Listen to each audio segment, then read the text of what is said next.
Welcome to పూరాలుకల్. తెలంగాణలో మరో అవినీతి తిమింగలం ఏసీపీ వలకు చిక్కింది. గత బీఆర్ఎస్ ప్రభుత్వ హయాంలో చక్రం తిప్పిన Hyderabad metropolitan development authority chief engineer Bachchu Ravinder ఇల్లే ఒక పెద్ద నిధుల గనిగా తేలింది. ఆదాయానికి మించిన ఆస్తులు కూడబెట్టారనే పక్కా సమాచారంతో బరిలోకి దిగిన ఏసీబీ అధికారులు ఏకకాలంలో దాడులు ప్రారంభించారు. రంగంలోకి దిగిన అధికారులు ఆయన ఇంట్లో వెలుగు చూసిన ఆస్తులను చూసి అవాక్కయ్యారు. రవీందర్ నివాసాలపై ఏసీబీ అధికారులు గట్టిగానే నిఘా పెట్టారు. గత 2 నెలలుగా ఆయన కదలికలను పసిగట్టిన అధికారులు పక్కా ఆధారాలతో దాడులు నిర్వహించారు. నానక్రామ్ గూడలోని రవీందర్ ప్రధాన నివాసంతో పాటు శంషాబాద్, మసీద్ బండ సహా మొత్తం 10 ప్రాంతాల్లో ఏకకాలంలో ఈ సోదాలు జరిగాయి. ఈ సోదాల్లో అధికారులు 3.82 లక్షల నగదుతో పాటు 45.5 లక్షల బ్యాంక్ బ్యాలెన్స్ ను కూడా గుర్తించారు. 1 కిలోన్నర బంగారు ఆభరణాలు, 12.5 కిలోల వెండిని కూడా స్వాధీనం చేసుకున్నారు.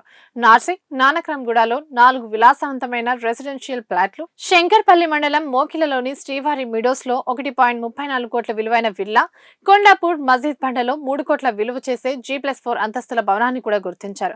కొడంగల్, కృష్ణాపూర్, పసమాలలో 5 ఓపెన్ ఫ్లాట్లు, అలాగే కొత్తూరులో 4 ఎకరాల వ్యవసాయ భూమిని కనుగొన్నారు.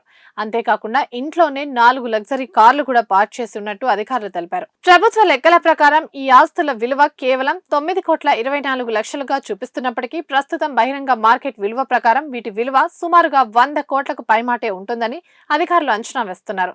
కేవలం గృహ పరికరాలకే 17 లక్షలు, ఎలక్ట్రానిక్ వస్తువులకే 9 లక్షలు ఖర్చు చేశారంటే ఈయన అవినీతి ఏ రేంజ్ లో సాగుతుందో అర్థం చేసుకోవచ్చు. ఆదాయానికి మించి ఆస్తులు కూడబెట్టిన కేసులో పక్కా ఆధారాలు దొరకడంతో ఏసీబీ అధికారులు రవీందర్ ను అరెస్ట్ చేశారు. రవీందర్ ను ఏసీబీ స్పెషల్ కోర్టులో హాజరుపరిచి రిమాండ్ కు తరలించేందుకు అధికారులు ఏర్పాట్లు చేస్తున్నారు.